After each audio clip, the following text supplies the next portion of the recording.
We need you to commit that Africa should not be a playground of the rich, because Africa is not a desert, but a continent where human beings are found and they must be treated with respect and dignity. You've got a situation where in South Africa, the rich have got extremely more than the poor. We've got a situation where the rich love animals than the people.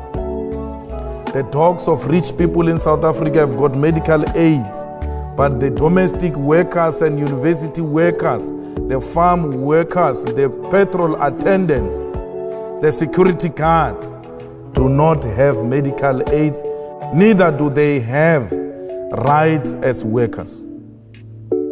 They all work for a system called labor brokers. So students, like they did during apartheid days in South Africa in 1976, they've now influenced a new era, a new terrain of struggle, where the interests of the poor are firmly put on the agenda of South Africa. Today, South Africa discusses minimum wage. Today, South Africa discusses how the rich can share wealth with the poor, because the young ones are in the forefront of the struggle to transform South Africa. We have a situation where the levels of corruption in South Africa are actually institutionalized. You get a senior position on the basis of to what extent are you corrupt.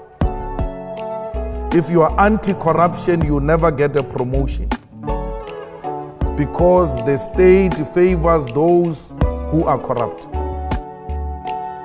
We have a situation in South Africa where a white-owned capitalism or economic system has been exploiting our people, and our people have not been benefiting from the mineral resources in our country. We have a company called the London Mine, which is mining in a place called Marikana. In that mine, the mine has got everything, all the basic needs: water, electricity, roads.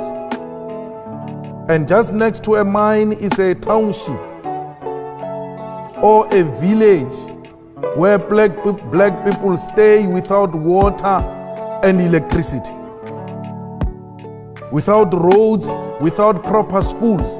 Yet London Mine is taking their platinum and reinforcing and making London and Britain to be what it is. Literally, between the mine and the community is a dumping area where the children coming from that community go and look for food in that dumping area. It is in the same mine where 34 workers were killed by a London mine. Those workers did not demand anything except a living wage. One of the workers in an interview, when he was interviewed and he was told, "You are looking for too much money, yet you are not educated. Why do you look for so much money? You have not been to school." He said, "I want this money so that I can take my child to school, so that my child cannot be like me. I want to produce a CEO of a mine." They were fighting to have roof over their head. They did not have weapons in their hands. But the government of the day responded to those genuine demands of the people by sending police with rifles, and people were killed because they demanded enough money to take their kids to school. Some of them, when police arrived, they raised their hands and pleaded that police should not kill them.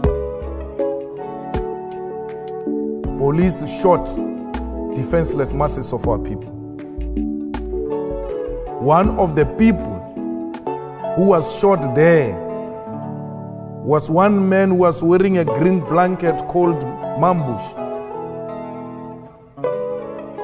with more than 7 bullets found on his head on a close range, because they demanded money and more money from London Mine.